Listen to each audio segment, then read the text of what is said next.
Welcome everyone. Today we're diving into some fundamentals of money, simple steps to help you get more out of your finances, and we want to share them with you to help you understand investment risk better and take charge of your money as the years go by. Why investment risk matters. First off, let's talk about risk. Are young people taking too much risk? And on the other hand, are older people not taking enough? We'll break down what risk means in investment and why being an informed investor is so important. We've got a lot of tech today, AI tools, financial apps and platforms making it easier than ever to save and invest, but with all this tech comes some big decisions. Investment risk isn't about knowing what will happen tomorrow, it's about making sure that your choices can hold up over time. We'll look at the lessons we can learn from history and what these new tools can offer us going forward. Avoid the all eggs in one basket trap. Here's a classic mistake we see a lot, putting all your eggs in one basket. We often sit down with people who tell us they're saving, but it turns out they're putting everything into one high-risk option, let's say Ethereum crypto coin or similar for example. Now, there's nothing wrong with crypto itself, but if you put all your money in one type of investment, you're counting on one thing going right. That's not a solid plan. Take Elon Musk. His company, Tesla, put a huge sum, $1.5 billion, into Bitcoin. But here's the thing, that was just 1% of Tesla's overall cash in the bank. For him, it wasn't all his eggs in one basket. It was a small portion of his resources. For most people I talk to, however, it's everything they've got. Don't rely on one thing going right. It might, but you're more likely to win when you diversify. Social media and the gut instinct trap. Another trend we see, especially with younger people, is relying on gut instinct instead of research. Social media can be really misleading. In fact, research shows that nearly 80% of young investors aren't looking at the real risk factors. They're going by gut feelings and trends. The problem is that marketing and social media aren't giving you the full picture. Nearly 60% of people we've talked to say they'd be in trouble if an investment went badly. Many have credit card debt, personal loans, and no emergency fund, but they're still putting what little they have into risky investments. History lessons. The economy always has ups and downs.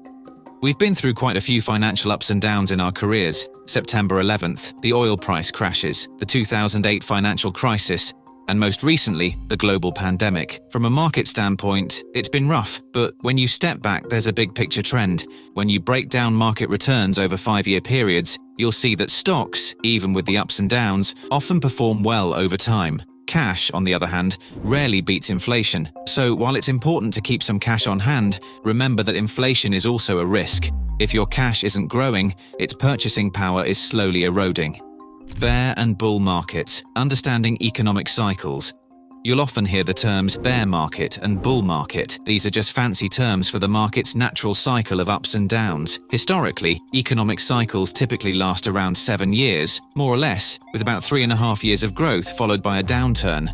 The bear market is the down cycle, while the bull market is when things are looking up. Now, if you look at stock performance from the 1950s to now, it's mostly growth. Sure, there are some dips, but the overall trend is upward. So, staying invested and riding out the downturns is crucial. You don't want to be pulling out at every dip, as this often leads to missed opportunities for growth when things pick up again.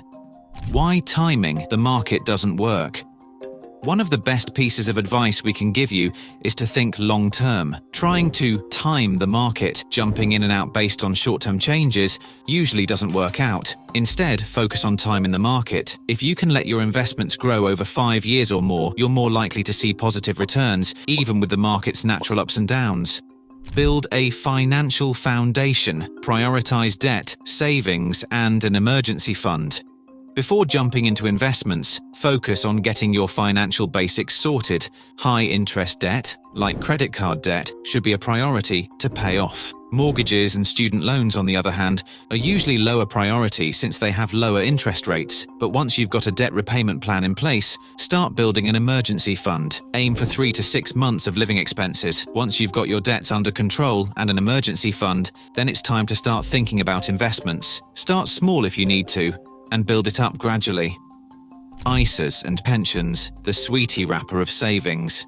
If you're in the UK, take full advantage of tax-efficient options like ISAs and pensions. Think of an ISAs as a sweetie wrapper for your money. You can save up to £20,000 a year into a cash ISA, stocks and shares ISA, or a mix of both, and the gains are tax-free. This tax-free growth can make a big difference over time.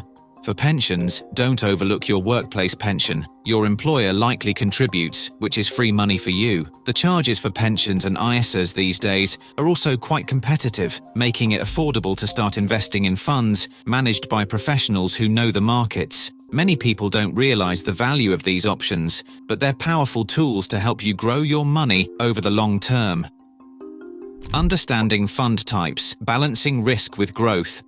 Most managed funds you'll see have a mix of different assets. You'll have stocks, higher risk, bonds, lower risk, and sometimes property or commodities. These mixed funds offer a balanced approach for most people because they spread out the risk. If you're investing in a stocks and shares ISA or a pension, your money might go into these types of funds, which means fund managers are making investment decisions on your behalf. This can be a good option if you're not comfortable picking investments yourself or if you're looking for more diversified growth over time. Why cash isn't always safe. Finally, remember that while cash might feel safe, it's not growing, especially if the interest rate on your savings account doesn't keep up with inflation. Inflation is sneaky. It eats away at your purchasing power slowly, meaning £1 today will buy you less in the future if it's just sitting there. When you're saving for something short-term, cash is great. But if you're looking at 5 years or more, try to put some money into investments that can grow, like an ISA or a pension. In the end, managing your money doesn't need to be complicated. Start by tackling debt, building an emergency fund, and using tax-efficient savings options like ISAs and pensions. Diversify your investments to spread out risk, and remember that time in the market is more effective than trying to time it. And finally, know that markets will always have ups and downs, but a long-term view can help you ride them out and build real wealth over time.